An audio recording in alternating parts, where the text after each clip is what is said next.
Salut, c'est Le Bois et aujourd'hui je vous présente la pédale de frein SRT P1 en version 5.3. Je suis particulièrement fier de cette version parce que en fait on franchit entre guillemets d'un coup 2 paliers et on va, j'ai envie de dire, là où personne n'est allé. Alors pourquoi?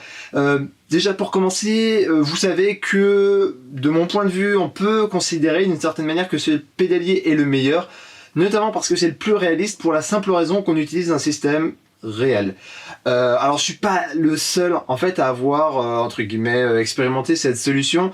J'y suis venu seul, mais en fait voilà, il y a pas mal de gens qui font du it yourself qui ont en fait utiliser exactement le même principe, à savoir je prends une pédale, un mètre cylindre et je relie tout ça à un étrier et forcément j'ai un ressenti réaliste. Là où aujourd'hui on va beaucoup plus loin et pour cela je dois remercier GT2i qui a eu la gentillesse en fait de me prêter des mètres cylindres pour que je puisse adapter les dimensions du support. Là où on va beaucoup plus loin aujourd'hui, c'est que maintenant on a plusieurs possibilités de mètres cylindres différents. Ici vous avez un mètre cylindre Willwood donc, qui m'a été prêté par GT2i. C'est aussi maintenant compatible avec les mètres cylindres OBP et du coup ça vous fait déjà 3 options de mètre cylindre en plus du celui qu'on trouvait déjà avant, hein. Et alors pourquoi du coup ça me fait vraiment franchir un palier? Parce que comment dire, on peut, c'est une chose d'avoir un pédalier réaliste, ça n'est une autre d'avoir le même pédalier que dans votre voiture de course. Là, on a déjà 2 options de mètre cylindre qu'on trouve sur des voitures, voilà, sur des voitures de compétition. Ça veut dire que voilà, si dans votre simu vous utilisez principalement une voiture, vous allez pouvoir regarder quel mètre cylindre cette voiture utilise et utiliser exactement le même sur le pédalier. Et ça, voilà, ça pousse le truc beaucoup plus loin, donc ça c'est une première raison. La deuxième raison pour laquelle on franchit un nouveau palier, et là je dois remercier Pascal71 du forum Racing FR qui m'a un petit peu sensibilisé aux problématiques autour du mètre cylindre, c'est que, bon, un mètre cylindre c'est quoi? Vous avez une tige qui pousse un piston, et ici dans le cylindre vous avez en fait donc le piston qui va pousser de l'huile qui va sortir et voilà, aller pousser les plaquettes de frein sur le disque, etc., etc. Ce qu'il faut savoir en fait, et ce que je savais pas, c'est que les tailles de piston sont standardisées et en fait on peut faire varier la taille de piston donc en achetant un autre mètre cylindre pour faire varier le ressenti. Donc là vous avez un 0,62, celui que je conseillais avant, celui-ci c'est un 0,7 et celui-là c'est, j'imagine, un 0,75 du coup. Donc on peut faire varier les tailles de piston pour faire varier en fait le ressenti. C'est pour ça que j'ai dessiné les 2 courbes qui sont là et là. Vous allez avoir, si vous avez un gros piston, vous allez avoir une course qui va être courte, mais où il faudra mettre beaucoup de force. Et inversement, si vous avez un petit piston, vous allez avoir une course qui va être longue, mais vous aurez besoin de moins de force. Pourquoi? Parce que plus le piston est petit, plus à déplacement équivalent, vous allez pousser moins d'huile, mais en même temps, vous allez avoir plus de force. C'est un petit peu, vous savez, comme les histoires de boîte de vitesse, vous changez de pignon, vous allez avoir moins de couple, mais plus de vitesse, etc., etc. C'est exactement le même principe. De toute façon, je pense que je referai une vidéo là-dessus à part.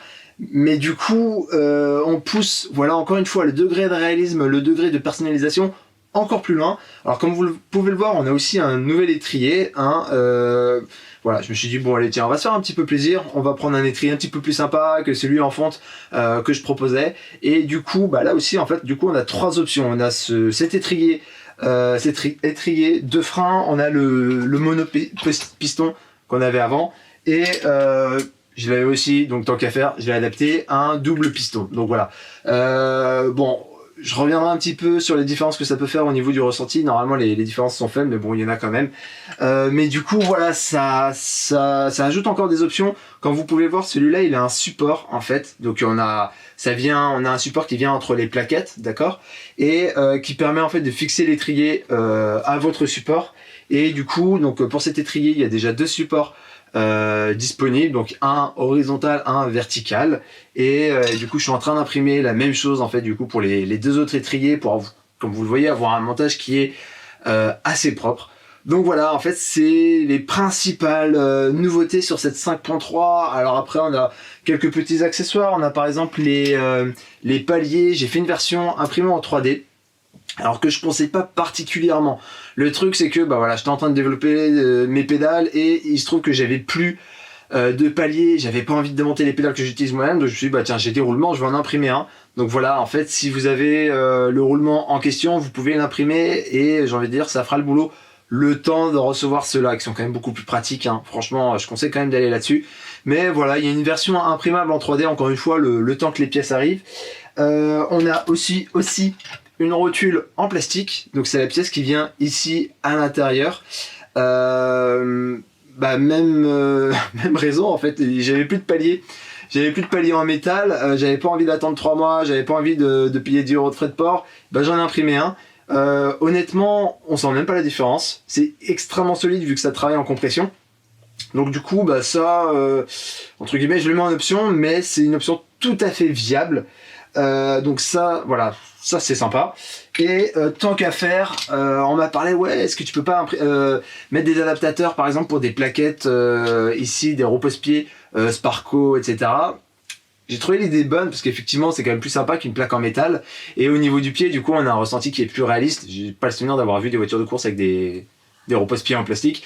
Mais bon, ça me faisait un peu suer parce que du coup, mettre 15 balles, 20 balles pour voilà, des plaques Sparco, ça m'inspirait moyen. D'un autre côté, ce qui est génial avec l'impression 3D et qu'on perd si on part dans cette direction, c'est que du coup vous pouvez plus imprimer des plaquettes aux dimensions qui vous intéressent. Bon, alors ceci étant, pour le moment il n'y a qu'un seul modèle de plaquette, mais bon, je pourrais en rajouter par la suite. Et d'ailleurs, si vous avez besoin de certaines dimensions, n'hésitez pas à me les communiquer, comme ça je rajouterai le fichier, je le mettrai en ligne.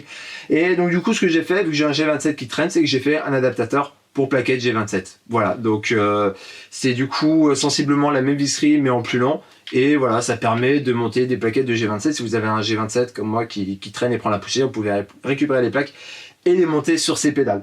Donc voilà, pas mal d'accessoires qui rendent, qui augmentent le nombre d'options, qui rend les personnalisations encore plus riches. Et qui rend globalement le montage un peu plus propre. Donc après il y a un petit travail au niveau du design, donc voilà, vous voyez avec une ajuration ici, le logo P1 ici, pareil le SRT et le version 5.3 en bas, et après voilà, après c'est vraiment du détail ici, notamment j'ai un petit peu comment dire, j'ai fait un petit dégagement en fait pour que la clé de 13 passe mieux, donc voilà. Après le reste c'est vraiment du détail, mais voilà, donc l'essentiel réside surtout, encore une fois, merci GT2i, merci Pascal71, dans la possibilité du coup d'utiliser d'autres mètres cylindres. Alors le mètre cylindre actuellement qui me manque franchement, du coup c'est le mètre cylindre AP Racing, c'est entre guillemets c'est un peu le plus haut de gamme.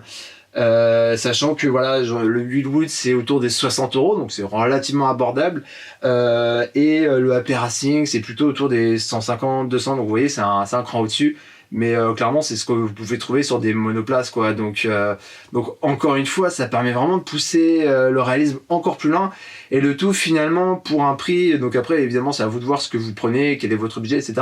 Mais finalement pour un prix qui va pas être excessif, c'est-à-dire que même si vous allez sur le plus haut de gamme, notamment le AP Racing, vous allez avoir un pédalier tout complet qui va être autour des 300, 350 €. C'est finalement le prix d'un Fanatec V3 quoi, alors qu'un Fanatec V3, j'ai rien contre, mais bon, on est quand même d'accord, c'est pas du tout le même style. Encore une fois, sans jugement entre guillemets de valeur. Je dis pas que c'est beaucoup moins bien. Je dis juste que c'est pas du tout le même degré de réalisme, mine de rien. Donc voilà, même pour aller 350 €, vous allez avoir un pédalier qui est vous allez avoir le même pédalier que dans une F1 quoi. Donc encore une fois, je suis vraiment super content, et voilà. Donc c'est la pédale P1 en version 5.3. Alors est-ce qu'il y aura des changements? Bien, j'espère surtout pouvoir rajouter le mètre cylindre AP Racing, mais en fait ça se trouve il est déjà compatible. C'est simplement comment dire, on trouve les dimensions de ces mètres cylindres sur internet, mais je voulais absolument vérifier en pratique que ça rentre bien, etc. Parce que bon voilà, le problème c'est que vu qu'on est sur des pièces en plastique, il faut optimiser au maximum les formes, et du coup il faut que ce soit au plus près, que ça englobe au plus près le mètre cylindre. Donc voilà, je veux vraiment l'essayer pour être sûr vraiment voilà que ça fonctionne. Donc voilà, j'espère que cette nouvelle version vous plaît. N'hésitez pas à me dire ce que vous en pensez en commentaire. Je vous mets aussi le lien dans la description vers PayPal si vous voulez me faire un don.